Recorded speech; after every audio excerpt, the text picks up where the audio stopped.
So, dude, first of all, thank you so much for taking some time to talk to us today. I think your folks probably hipped you to the show we're working on Yep, that's yep, called yep. I'm Listening. So, I want to talk about mental health and that sort of thing. But since we have some extra time, I thought we would spend a few minutes talking about rock and roll first, if that's cool with you. I enjoy rock and roll. Oh, good, good. So the new album is called The Atlas Underground Fire. Comes out on October the 15th. October the 15th. I've talked to a lot of musicians over the course of the last several months, Tom, like yourself, and it feels like they've kind of fallen into two camps. Some that found last year to be a super productive time creatively, and those for whatever reason who found themselves in a sort of creative drought. You fell into the latter category, didn't you? It was really both. I mean, in some ways it was both for me. Yeah. When the world shut down in like March 2020, I really had like the first creative drought of my entire adult life. From the time I was 17 until March 2020, I had always been writing, recording, playing at a manic pace, and when there was no hope of live shows, and I have a studio at my home, but there was really, I don't know how to work it. I don't know how to run it. They only let me touch like the volume knob. So Tragic. I normally have an engineer, so there was no way I was going to record music either. And it was a time of anxiety and depression, you know what I mean? Sure. And for me, like the breakthrough came from a very unlikely place, and it was Kanye West. I read an interview with Kanye where he said that he had recorded the lead vocals to a couple of his hit albums on the voice memo of his phone. Yeah. And I thought, well, if it's good enough for Kanye vocals, maybe I can rock some riffs into my phone. So I Yeah. just took my phone and I put it on a chair and I just played into it. No way to really sort of like monitor back and I began Sure. sending those riffs to engineers and producers around the world and getting tracks back that were kicking my ass. And all of a sudden, I'm like, there's a way. Like there is a way. And that was the beginning of the genesis of the Atlas Underground record. And so, from Bring Me the Horizon, in Brazil, in the UK, to Refused in Sweden, to Bruce Yeah. Springsteen in New Jersey, to Eddie Vedder in Seattle, to Chris Stapleton in Nashville, to Sama Abdul Hadi in Palestine. All of a Yeah. sudden, this time, which was like one of isolation and no music, became a time of like community and a lot of music. And for me, it was very much like a life raft of sanity in the midst of a pretty insane time. Yeah, I was going to ask you about that. The quote I read was this record was basically a drowning man grabbing at a life raft. Absolutely, absolutely. It was nuts here. I mean, we had my mom who's 97, my mother-in-law who's 90, my kids who are 10 and 11, and two dogs. And it was like we were running a nursing home and Yeah. a daycare center and a kennel, and then we had like the fires too. And it was a very, very stressful time. But a couple of hours every day, or about an hour every day, I could escape up to the studio and sort of re-immerse myself in what I do. Yeah. You got to sort of redefine like who you are. Like I'm no longer like I'm a caretaker, basically, is what I became, as opposed to a musician. And for like an hour a day or so, I got to be a musician again, and that it was a really stressful time, and very much a life raft. But fortunately, a lot of great music came out of it. Tom, I got to guess this is probably the longest you've been home in a single stretch since you were what, 18 years old? Yeah, probably. Yeah, for sure. No doubt about Um, how much of that turmoil that was last year, personally for you and, on the exterior, it. Yeah. manifests itself on this album? On this record? Well, I would say, like the one thing that I have learned to trust is, in order for music to be compelling, it has to be authentic. And you can't jam, like, I've got an idea, we should write 10 songs about Guatemalan labor unions when you're, in this real situation. Sure. And so I kind of let with the collaborators, for example, the Chris Stapleton song.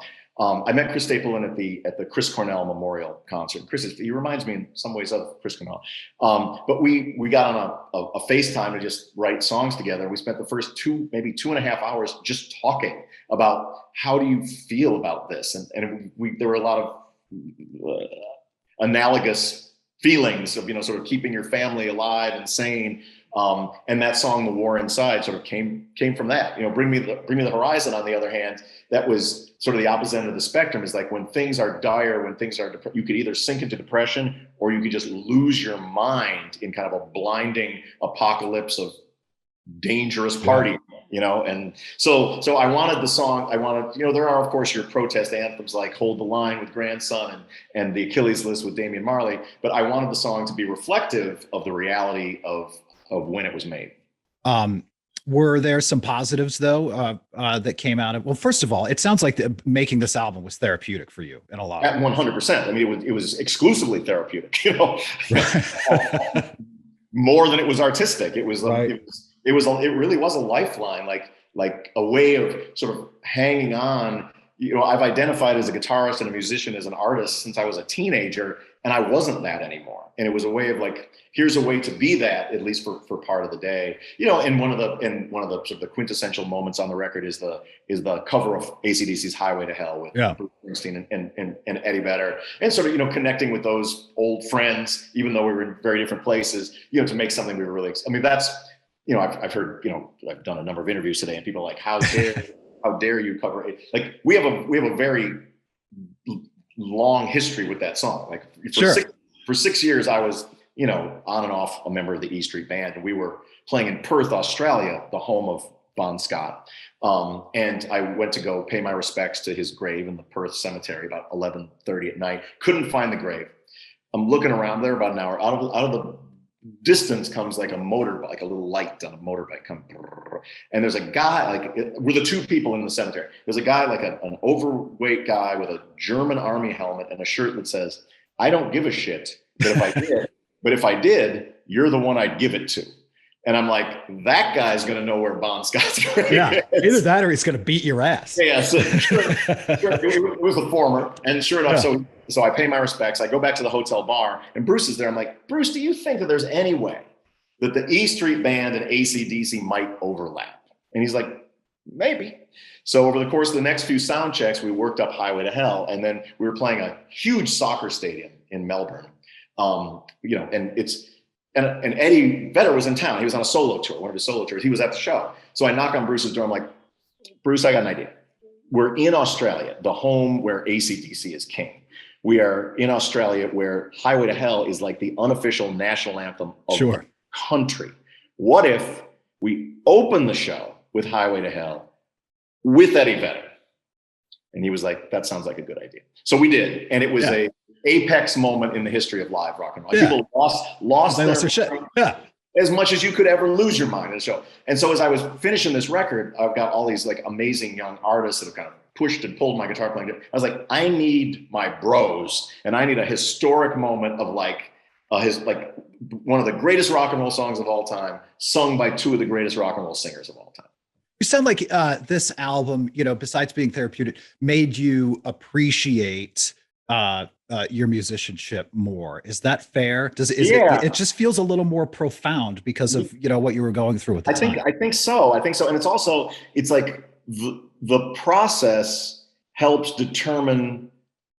I mean, it's like when you're making a record with like four guys in a room looking at each other, it's a certain way that it's going to, there's certain parameters to how that is going to go. When you're making a record alone with your phone and, you know, collaborators around the world, that's uncharted.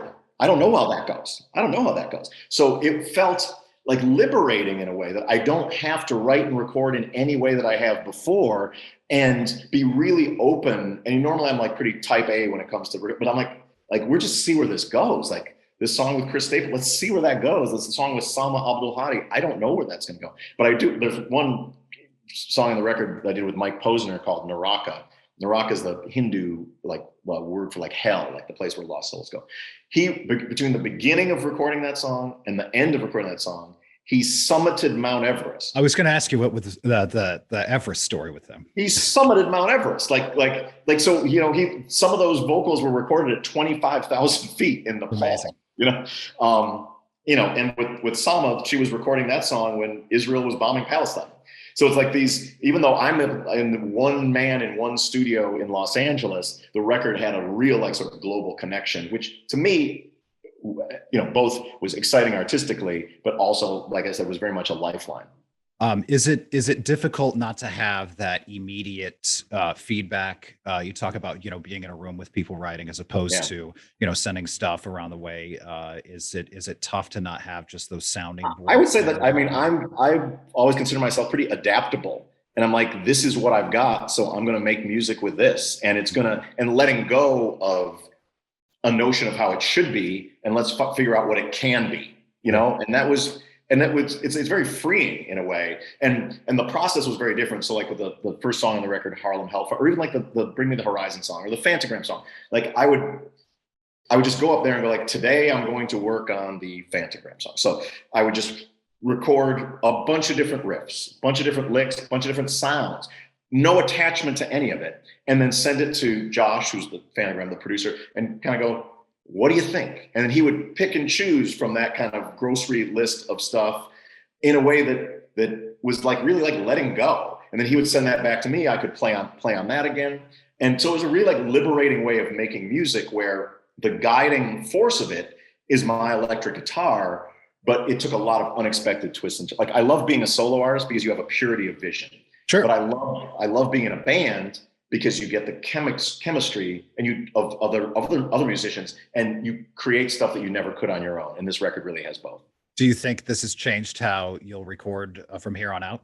I don't know. I like this as a project, and during this, I mean, I put out 2 EPs and this record during this time. So it has been a very, very fruitful time kind of recording this way. I look forward very much to a time when I don't have to feel me and my phone locked in a room. So. It's got to feel a little bit like the old days, though. I just imagine like, early Rage or early, Tom Morello. Maybe you recorded on like a Panasonic boombox, or maybe you had the luxury of a 4-track cassette recorder, because that was big time, right? Yeah, that was big time. Yeah, it was very much like that. It was like, I used to always carry around a Radio Shack cassette recorder for my ideas, and it was identical to that, except that these were now going to be the record.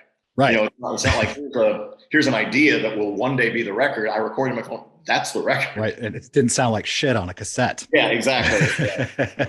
I want to talk about Bruce Springsteen for a second.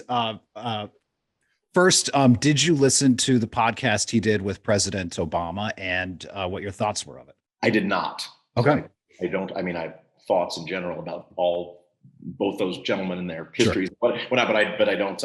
I didn't listen to it. So. Are you a podcast guy at all? I'm not. To date, I have a podcast called Maximum Firepower that I love to do, but to date, I've never listened to a podcast.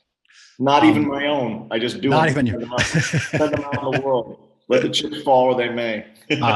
I know you guys are pals. But is there a piece of you, maybe 14-year-old Tom Morello taps you on the shoulder every now and again when you're working with Bruce Springsteen and goes, dude, that's the fucking boss. Well, see, I didn't come to Bruce Springsteen till later. You know what I mean? Right. So it wasn't 14-year-old me. Okay, got it. But when I did come to Bruce Springsteen, I was all, he's the only friend of mine that I subscribe to a magazine about, a fanzine. Gotcha. You know what I mean? Gotcha. So, yeah. I've never really considered myself a peer of Bruce Springsteen. But yeah, when we were on tour together, I would often during Born to Run take 15 seconds to just turn, look stage left and just kind of go, check it out, man. Just be there for a second. Sure. As a fan. Born to Run, Bruce Springsteen, that's a football stadium. It's just so crazy. Do you, hey, let me ask you this. Do you remember the first song you learned to play on guitar? It was probably somebody else's something, right? It was the first, the first notes I ever played were the notes Smoke on the Water, because that's what everybody played. But the first song that I ever like learned on guitar was Detroit Rock City by Kiss. Oh yeah. I learned that one kind of beginning to end. Tom Morello, gentleman and scholar. Thank you so much for the time, man. I really appreciate it. It's been a pleasure. Always a pleasure. Thank you very much for having me. And the Pacific Northwest has always been near and dear to my heart. And some of my favorite moments of rock and roll have occurred within your geographic area there. So just everybody listening who's been any part of this 30, whether it was, Rage or Audio Slave or Prophets of Rage or the Night Watchman or the Atlas Underground tour, like a sincere thank you for listening and for checking in and being a part of it over the course of 3 decades. We hope to see you soon, man. I do too. I sincerely. Yeah. Right on, Tom. Thanks, brother. Take care, man. I'll Cheers. see you. Yeah, Okay, take care. until next time. Bye-bye.